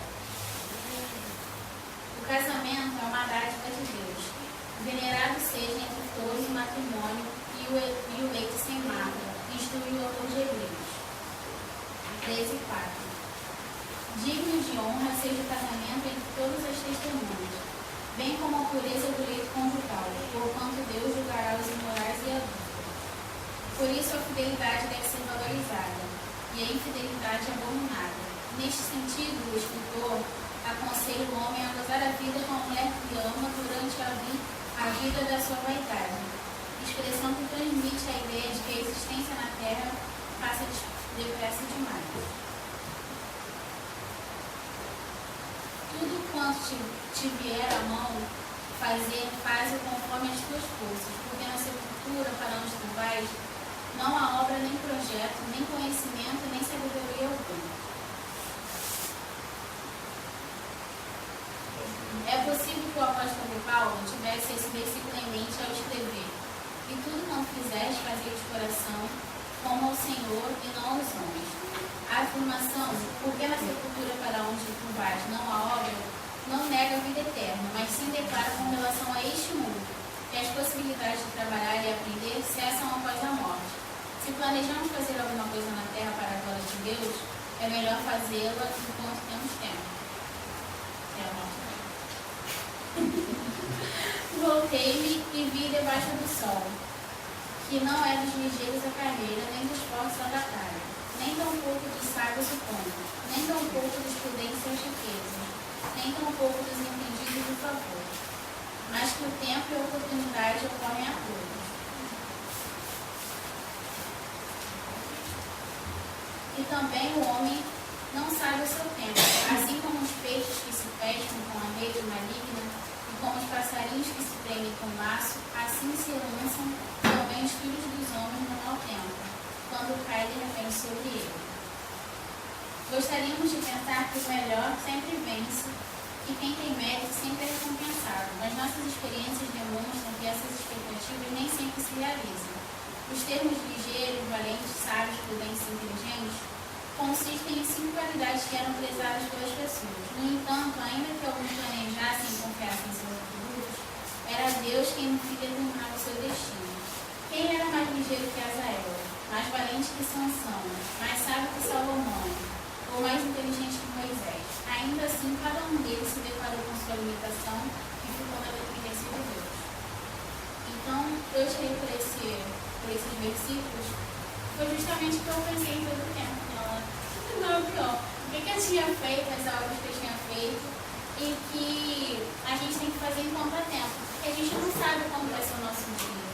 E uma coisa que a gente tem certeza na vida é que a morte vem, ou que a gente vai ser arrebatado.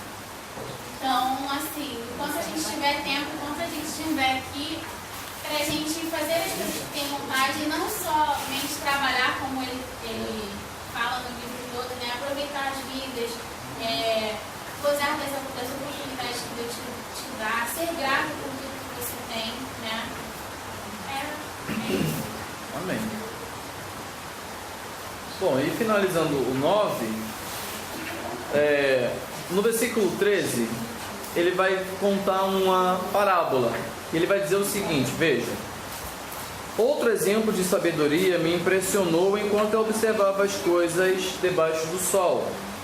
Havia uma cidade pequena, com poucos habitantes, e um grande rei veio com seu exército e a cercou. Um homem sábio, mas muito pobre, usou sua sabedoria para salvar a cidade. Depois, porém, ninguém se lembrou de lhe agradecer. Por isso pensei, embora a sabedoria seja melhor que a força, o sábio é desprezado quando é pobre. Suas palavras logo são esquecidas. Então isso mostra uma realidade muito constante, né?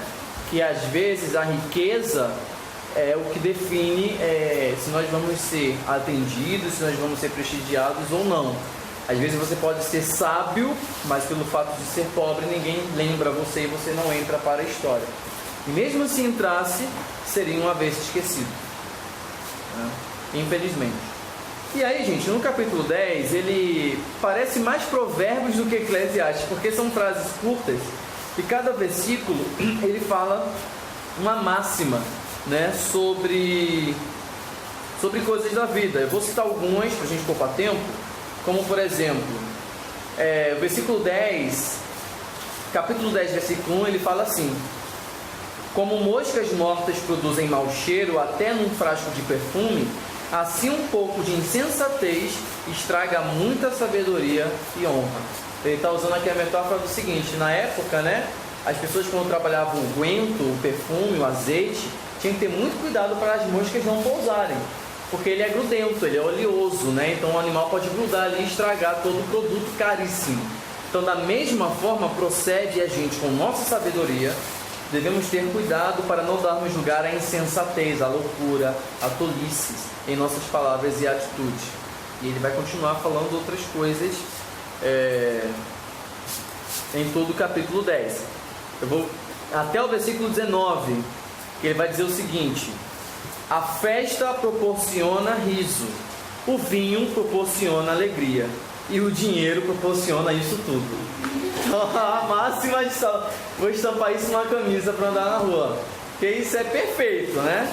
Festa, riso, vinho, alegria. E o dinheiro, dá pra gente fazer festa e comprar vinho, então proporciona isso tudo. Tá liberado. Então tá liberado o vinho, né? Tá liberado, desde que haja moderação, tá? E aí Salomão então vai concluir o capítulo 10 falando o seguinte, veja, versículo 20: nunca faça pouco do rei, nem mesmo em pensamento, não zombe dos poderosos, nem mesmo em seu quarto, pois um passarinho poderia contar a eles tudo o que você disse. Então é aquele velho ditado: a parede tem ouvidos. E às vezes as informações chegam para nós e a gente sempre fala: um passarinho me contou. Então muito cuidado com o que a gente diz. Às vezes nós não podemos controlar o pensamento, mas a boca a gente pode frear. Então, eu falo do novo pastor aí, ó. Eu não falei não, É? só falei, só comentei. Estamos isentos de pecado nesse quesito. Capítulo 11, então, Será que ele escuta as aulas? não sei, tomara que sim. As incertezas da vida e conselho para jovens e idosos. Rafael, incertezas da vida, versículo 1 ao 6. Bom, são só poucos versículos, mas eu separei uma explicação breve aqui, qualquer coisa depois de completo. Eu vou ler aqui. No versículo 1. Envia os grãos de sua colheita mar afora, e com o tempo isso lhe trará retorno. Bom, o texto sugere que uma boa ação espontânea não é garantia de reciprocidade, mas o que vai sempre volta. No versículo 1. Aí no versículo 2. Invista seus recursos em vários lugares, pois desconhece os riscos adiante.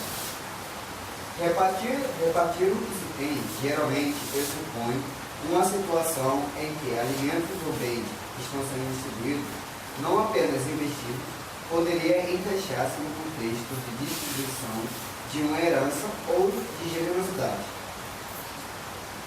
Quando as nuvens estão carregadas, vem a chuva. Quando a árvore cai para o norte ou para o sul, ali permanece.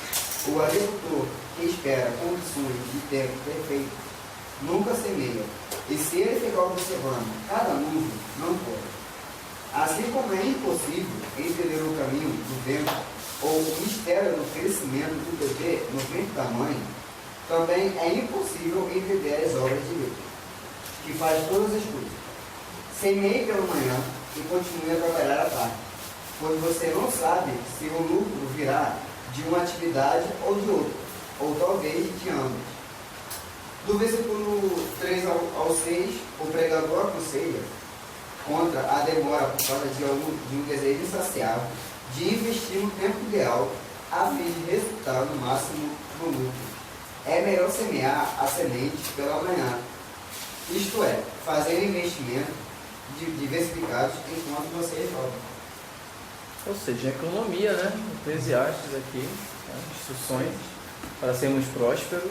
Vocês já usaram isso, né? Pelo visto, né? Já aplicaram isso na vida de vocês. Assim, achei interessante o quadro, parece empreendedorismo, né? Parece, parece muito. Uma palestra sobre empreendedorismo em Eclesiastes, Salomão. Ninguém melhor do que ele, né? Pois é. Versículo 7 em diante, agora são conselhos para jovens e idosos. E aí, gente, esses conselhos é a conclusão do livro de Salomão. Salomão agora passou por todas essas questões da vida que ele falou pra gente. Então, qual é a conclusão que ele chega disso tudo? Tanto na juventude dele, como na fase idosa. E o que ele tem para falar para os jovens e o que ele tem para falar para os anciãos. Ele vai chegar a essa conclusão e vai terminar no capítulo 12, no versículo 8. Então aí é Jaz. Eu só falar para entendi, tá, meus irmãos? Vamos lá, capítulo 11, versículo 7. Doce é a luz e agradável aos olhos ver o sol. Ainda que o homem viva muitos anos, regozije-se em todos eles, contudo deve lembrar-se de que há dias de trevas, porque serão muitos. Tudo quanto sucede é vaidade. Aqui eu entendi que ainda que nós possamos viver dias bons e tal, né, vamos se alegrando ali, sempre vai vir os dias ruins. Sempre vai vir aquele dia que a pessoa está passando por uma situação difícil, que a gente acha que nunca vai acabar, que a gente vai morrer ali, igual a Luana falou ali. Só de ter a sensação já é uma coisa horrível. Então aqui eu entendi que nós devemos lembrar que um dia esse dia pode chegar. E o versículo 9. Alegra-te, jovem, na tua juventude, e recreie-se o teu coração nos dias da tua mocidade. Anda pelos caminhos que satisfazem o teu coração e agradam aos teus olhos. Sabe, porém, que de todas essas coisas Deus te pedirá conta. Aqui creio eu que aqui ele está dizendo assim, que você pode fazer tudo o que você deseja, né? O que o seu coração está pedindo, você vai lá e vai fazer. Mas Deus vai te pedir contas de tudo aquilo que você está fazendo, né? Não é para pensar que vai passar batido, né? Tudo que a gente fizer, o que for bom ou ruim, gente, uma hora a consequência vai vir. Foi isso que eu entendi. Sim. O 10. Afasta, pois, do teu coração o desgosto e remove da tua carne a dor, porque a juventude e a primavera da vida são vaidade. Aí 12. A velhice. Eu vou ler Rapidinho, só uma pausa rapidinho, né? Nessa questão que ele fala assim, no 10 que ele acabou de ler, porque a juventude... Repete o versículo, por favor. 10. Afasta, pois, do teu coração o desgosto e remove da tua carne a dor, porque a juventude e a primavera da vida são vaidade. Tá. É importante lembrar sobre essa palavra vaidade, né? O que Salomão está querendo dizer. Por isso que é bom uma tradução alternativa da palavra vaidade, quando não se entende o que ele está querendo dizer por vaidade. Ele fala que a juventude a gente pode fazer tudo o que a gente quer. Faça tudo o que desejar, não perca nada. Mas saiba que Deus vai pedir conta de tudo que você quiser. Mas saiba também que a juventude é vaidade. Na verdade, ele está querendo dizer que a juventude é passageira. É um sopro. A juventude é um vapor. Ela passa muito rápido. Então, olha como muda o sentido. Uma coisa fala para você, a juventude é vaidade. Então, todo jovem é vaidoso. Não é isso que ele está querendo dizer. Ele está dizendo, a juventude é um sopro. A juventude é uma sombra. Ela passa muito rápido. Então, na verdade, ele está incentivando a gente a fazer o quê? Aproveitar a juventude. Né? Essa questão. Eu estou dizendo isso porque tem muita gente que usa esse versículo para cair de pau em cima da juventude, dizendo que todo jovem é a fase mais perigosa porque é a fase das vaidades. Porque Salomão fala que a juventude, tudo da juventude é vaidade. Mas não é isso. Tudo da juventude é um sopro. Tudo da juventude é revel, que é a palavra do hebraico. Infelizmente Jerônimo traduziu por vaidade, né? Fazer o quê? Culpa dele, não minha. Porque ele disse assim, né? Se você é jovem ainda, amanhã velho será. Exatamente. Mas Salomão, você não pode escrever assim, então escreva. A gente não pode escrever isso, então escreve aí. Maneiro. 12. Eu vou ler do 1 ao 8. Sim. E depois vou ler o que eu entendi, tá? O que eu escrevi. É o 12, é aí mesmo. Vamos lá. Lembra-te do teu Criador nos dias da tua mocidade, antes que venham os maus dias, e cheguem os anos dos quais dirá, não tenho neles prazer, antes que se escureçam o sol, a lua e as estrelas do esplendor da tua vida, e tornem a vir as nuvens depois do aguaceiro.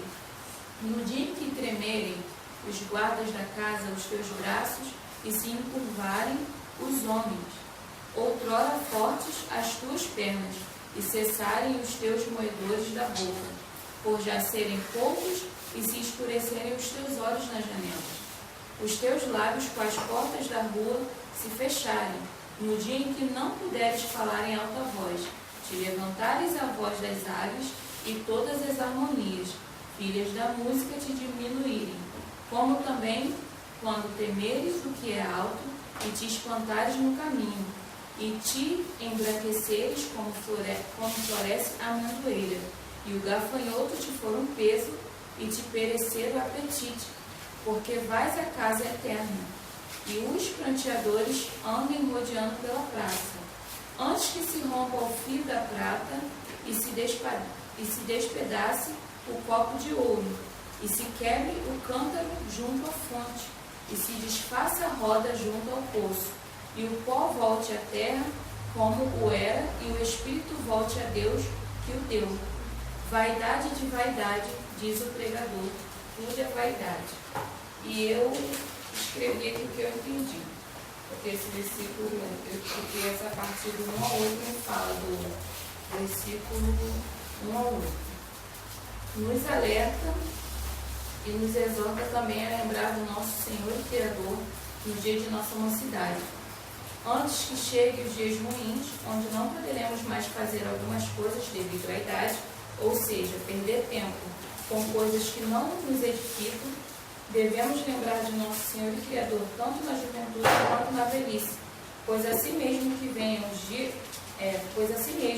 dias maus, teremos a certeza que além dos dias maus, tivemos tempos bons, e que em cada passo, cada experiência e objetivo, ele estava presente, não só por lembrar dele, mas principalmente por ter conhecido e vivido com ele.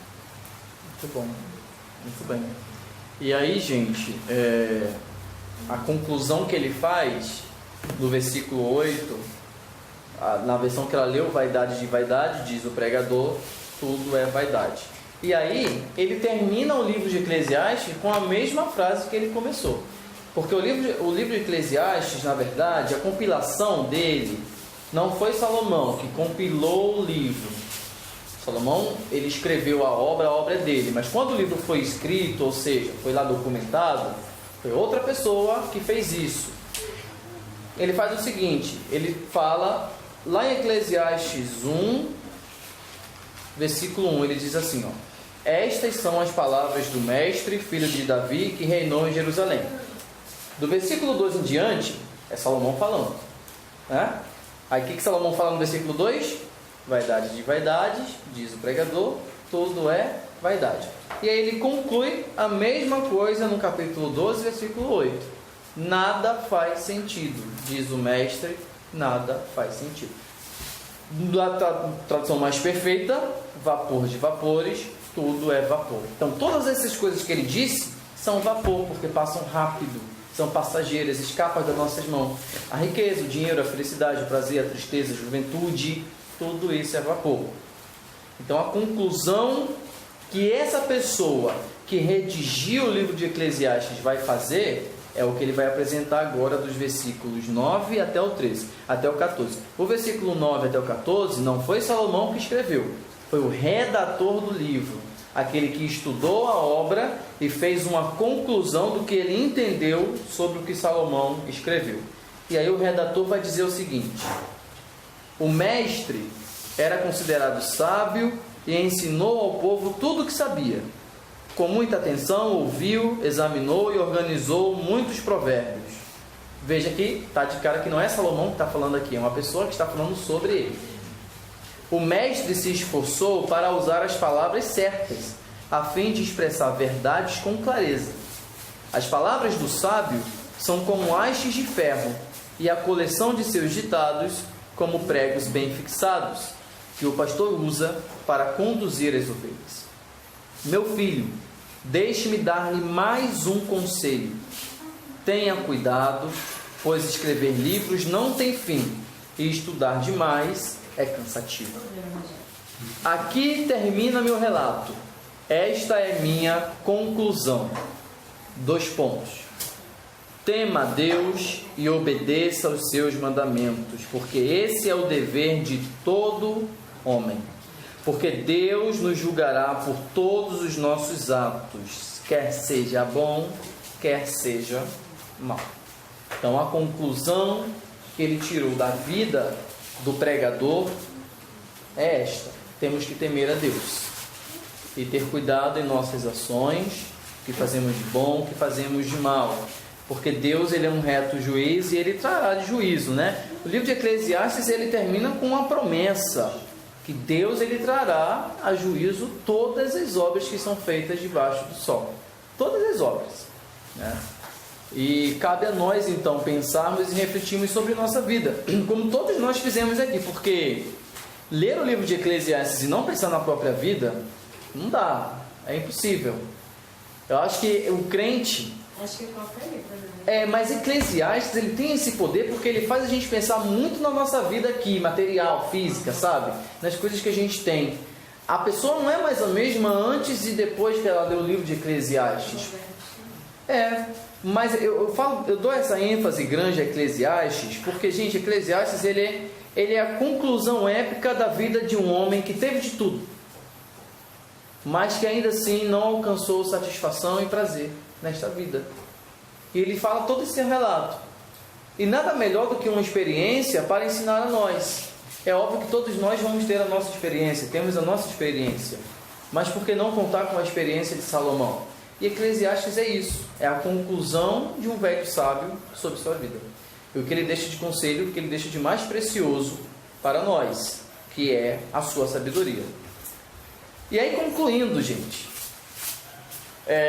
tendo em vista toda a história de Salomão, tudo que ele fez, e agora vendo o livro de Eclesiastes, e a gente volta para aquela pergunta, né?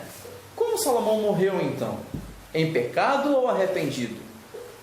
Perguntar isso no grupo, Salomão tinha ido para o céu? Foi eu que perguntei. Foi eu que coloquei lá para botar um fogozinho na lei. Arrependido. Vocês conseguem chegar facilmente a essa conclusão pelo livro de Eclesiastes? Com certeza. Por quê? Ué, depois de ter refletido, depois de ter pensado, todas as coisas, até dos conselhos dados para nós. Ele até está usando o exemplo dele para falar com a gente. Exatamente. As pessoas às vezes quando as pessoas às vezes tinham o costume de me perguntar, né, sobre Salomão, irmão, Salomão foi salvo, Salomão... Tem muita gente que acredita... Mas ele foi salvo só por causa da questão das mulheres, é isso? Você não leu 1 Reis, né? 11, 12, 13. Dá uma lida depois em casa. Não, mas dá uma lida que tem que ler. Porque o fim do reinado de Salomão, pela documentação que a gente tem em 1 Reis, é trágico. O último ato de Salomão mandou matar aquele que Deus tinha dado 80% do seu reino. E Salomão morreu e foi enterrado com seus pais. Não tem, sabe, aquele final... Sabe aquele final da vida de Davi? Lindo, maravilhoso? Não tem isso em Salomão. Então isso gera esse questionamento. Mas quando a gente lê o relato final de Salomão, acaba com essa dúvida. Eclesiastes. É óbvio que a gente sabe que a salvação de ninguém depende de suas obras nessa vida. Mas a gente sabe que quem morre em pecado não pode ser salvo. Porque se morreu em pecado, significa que viveu em pecado. Então a Bíblia é muito clara. O justo não padece, ele não morre em pecado. E outra questão. A gente tem a resposta, na verdade, muito antes do livro de Eclesiastes. E aí, para a gente fechar a vida de Salomão e trazer para a nossa meditação uma palavra, eu quero voltar com vocês lá em 1 Samuel, lá em 2 Samuel, na verdade.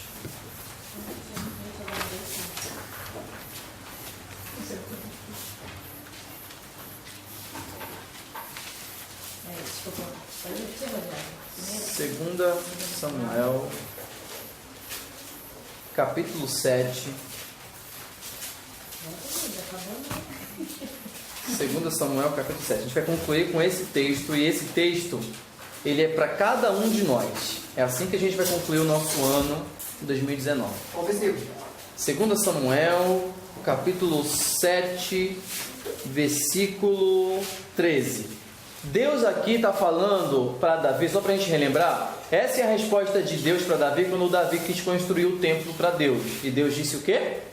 Não. E Deus disse o quê? O seu filho que vai construir o templo para mim. E aí Deus vai falar sobre esse filho, Salomão. Veja só, versículo 13.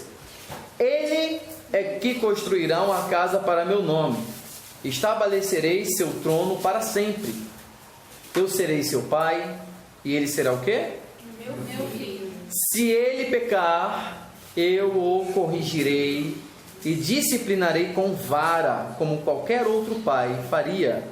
Contudo, não retirarei dele meu favor, como retirei de Saul quando o removi do seu caminho. Gente, amor? Isso é lindo demais.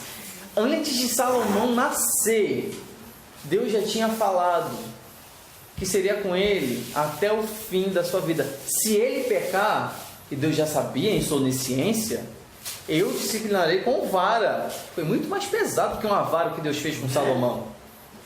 Mas não retirarei dele o meu amor, o meu favor. Então eu respondo para vocês. Pensem no pecado de Salomão. Lá em 1 Reis a gente vê que Salomão construiu altares para deuses pagãos. Sacrificou crianças a Moloque.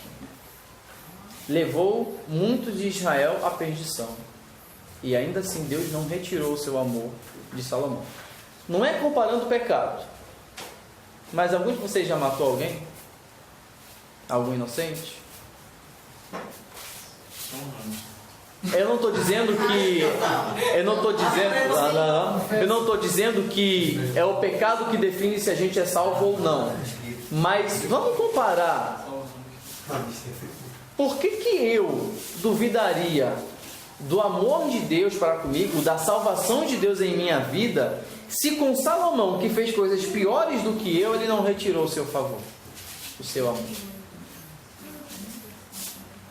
Por que nós duvidaríamos da salvação de Deus se Ele nos garante o seu amor por toda a nossa existência?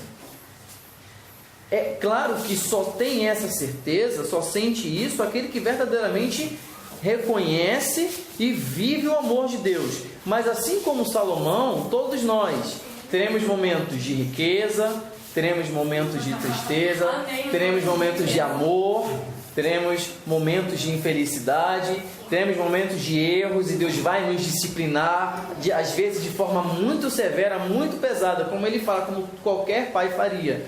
Mas em todas essas circunstâncias, Ele não retira de nós o seu amor.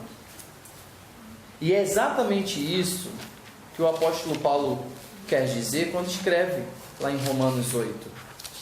É exatamente isso.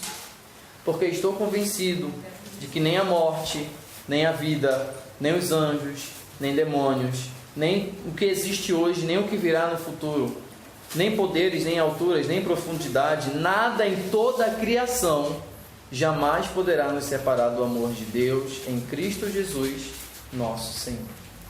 Então, às vezes, quando pensarmos que o nosso pecado é grande o suficiente para nos separar de Deus, lembre-se que Deus é muito maior do que o seu pecado. Deus é muito maior do que a nossa falha. E o amor de Deus e o perdão de Deus é muito mais infinito, porque onde abundou o pecado, é isso. Essa é a conclusão do nosso ano. Bom, vamos lá então, vamos começar nossa última aula do ano oficialmente. O nosso próximo encontro vai ser bem aula. Finalizando então o estudo de Eclesiastes, nós paramos no capítulo 5. Na última aula nós estudamos questões introdutórias do livro, do capítulo 1 até o capítulo 4. Hoje a proposta é nós iniciarmos o capítulo 5 e finalizarmos lá no capítulo 12 do livro de Eclesiastes. Esta que é a terceira e última obra do nosso rei mais sábio, mais charmoso, mais galã de todos os tempos, Salomão, lindo, maravilhoso, que na verdade já morreu, nós já matamos ele, já terminamos lá em 1 Reis, mas... por que a gente sempre estuda Eclesiastes após o estudo do final do reinado de Salomão? Porque depois que tudo que aconteceu no fim do reinado dele, tudo aquilo que a gente estudou, aquilo que a gente viu, como aquele reinado grandioso, riquíssimo, acabou em total desastre, em total desgraça, e de como Salomão ele encara todas essas coisas, a gente não tem muito bem em 1 Reis a resposta de como Salomão encarou o final de seu reinado. Porque a gente vê Deus rasgando o reino dele por causa de sua idolatria, por causa de seus muitos pecados. Deus rasga o reino dele e fala que vai dar para outra pessoa, um servo dele, no caso de Jeroboão. E o grande reinado de Salomão se resume a 2 tribos, Judá e Benjamim.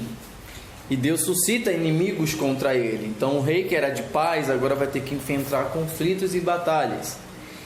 E em 1 Reis a gente não tem bem um relato de como Salomão ele encara isso tudo, no final da sua vida. Isso leva a gente a fazer aquela pergunta, chave. Será que Salomão foi salvo? Será que Salomão alcançou a salvação? Porque quando a gente vê o final do reinado dele daquela forma, às vezes pode surgir essa pergunta, assim como surgiu com Saul, assim como surgiu com Sansão, com Jefté, esses grandes ícones da Bíblia que a gente é levado a responder, a fazer essas perguntas, e que muitas das vezes ficamos sem resposta. Mas o livro de Eclesiastes é a resposta para essa pergunta. É, na verdade, a segunda resposta para essa pergunta, porque A primeira resposta para essa pergunta, na verdade, já tinha sido dada muito antes do próprio Salomão nascer. E a gente pode falar isso no final da aula, e se eu esquecer, por favor, me lembrem de voltar para o texto que responde essa pergunta. Mas Eclesiastes é a reflexão final de Salomão. É Salomão olhando para toda a sua vida e, olhando para ela, ele resume a existência humana em uma frase: vapor de vapores, tudo é vapor. Em outras traduções, nada faz sentido, vaidade de vaidades, ó suprema fugacidade, versão Herbert, né? E a gente vê muito isso diante da morte, né? Quando morre alguém perto, então quando a gente acha que vai morrer, a gente pensa assim, né? As coisas que realmente vale a pena, que não vale na vida, tem essa reflexão. É verdade, mas eu acho que ultimamente, eu não sei se é uma coisa minha ou é uma coisa geral, acho que todo mundo concorda que ultimamente parece que o tempo tem passado mais rápido. E aí a gente percebe o quanto a vida é um vapor. Às vezes eu fico lembrando, às vezes, de minha adolescência e minha infância, como se estivesse muito perto de mim. Na verdade, né, já tem um tempo. Mas quando a gente olha, por exemplo, o início desse ano, a gente já está em dezembro. Olha só. Quando eu estava em janeiro, eu ficava pensando em todas as coisas que eu teria que enfrentar em dezembro. E agora que eu estou em dezembro, parece que essas coisas foram tão rápidos como um vapor que sai de uma chaminé e se dissipa no ar. E é exatamente isso que Salomão quer dizer para nós. A vida, ela é isso, ela é vapor de vapores, ela passa muito rápido. Passa por essa questão de jornada durante o ano, sabe? Então a resposta para Eclesiastes é: como viver uma vida que se passa tão rápido? Como? E aí vamos continuar lendo a resposta então. Capítulo 5, versículo do 1 ao 7, vai falar sobre instruções para se aproximar de Deus. A responsabilidade era com Eric, mas ele não conseguiu liberação hoje. Então o Léo assumiu então.